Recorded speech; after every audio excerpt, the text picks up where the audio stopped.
Hey, thanks for tuning in to Hill Country today on Music and Entertainment Television. I'm Ann Hudson, and like I've been promising all hour long, Taylor Swift in with me. The young, sweet, beautiful Taylor Swift, only 16 years old, already making waves across the music scene. I mean, that's quite impressive to be 16-year-old and writing your own music. Oh, you're so sweet. Thank you so much. It's been unbelievable.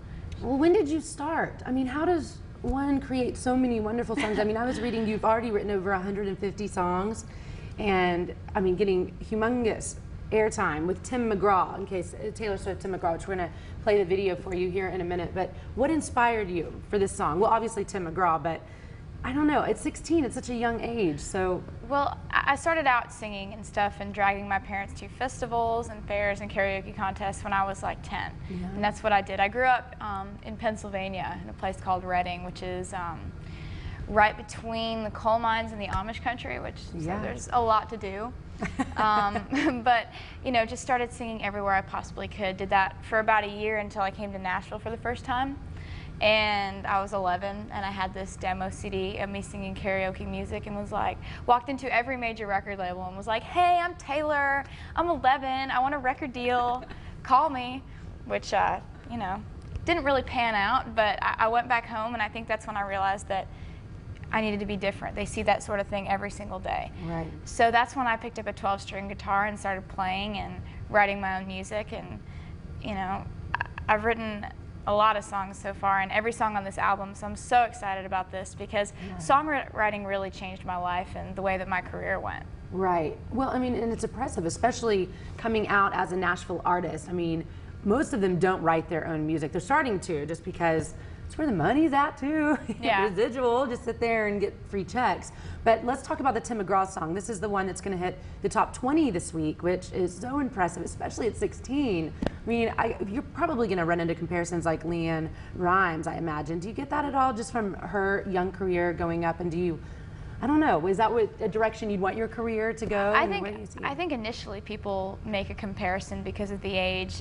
There's really not a lot that me and Leanne have in common, but she was actually one of the reasons I got involved in country music and became in love with it, because I got her first album, Blue, when I was 6, and just absolutely fell in love with the way she sang and the kind of music she sang. But I think since then I really spun off in a different direction from Leanne, and you know, the guitar playing and the writing is a little bit different, but she is definitely a catalyst for a lot of this.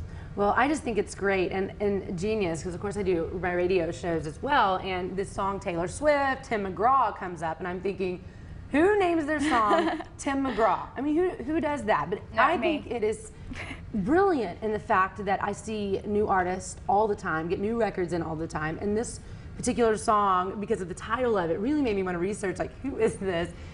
Singing a song called Tim McGraw. So I first of all think it's ingenious, and then second of all, have you heard from Tim McGraw about it? Thank you. And the first of all, like, I never even thought anything of this song after I wrote it. I came up with the idea for Tim McGraw when I was sitting in math class my freshman year, and I just started singing "When You Think Tim McGraw, I Hope You Think My Favorite Song" to myself in my head. And during that period of time, I had gotten a publishing deal when I was 14 and had started writing every day. After school, I would go in downtown and I would write, and I would come home at 9 p.m. and do my homework and go to bed. And so that's what I did for about 2.5 years. And during this period of time is when I came up with the concept for Tim McGraw. And after school, I went in and wrote the song in 15 minutes on piano. And you know, I think I applied it to the situation I was in which I was dating a guy who was going off to college, and you know, I knew that we were going to break up, and just thinking about all the things that I knew would remind him of me. And I never played it for anybody for about 3 months, and I didn't demo it. I didn't do anything with this song until on just kind of an off chance, I played it for the president of my record label, and he looked at me and was like, "Well, that's your first single." I'm like, there you go. I guess that's how they do it. But you know, and about Tim McGraw, I haven't ever like talked to him or anything, but my agent went and played the song for him for the first time, because it's Tim's agent too. Played it for him in the bus, and the first thing he said was, "Man, I gotta go play this for Faith." And he went and he played it for her, and he came back and he was like, "Man, we both love this song, but I don't feel like I deserve it. I'm not George Jones, I'm not a legend, and I Wow. thought that was really cool and really humble. Really cool. That is cool. Well, we're going to play Taylor Swift's song for you right now, Tim McGraw, and you're going to stick around, play live for us? I'd love to. I would love it. Thank you. And child prodigy right here. I love it. Be on the lookout for Taylor Swift because, well, you're going to hear about her right now in her video.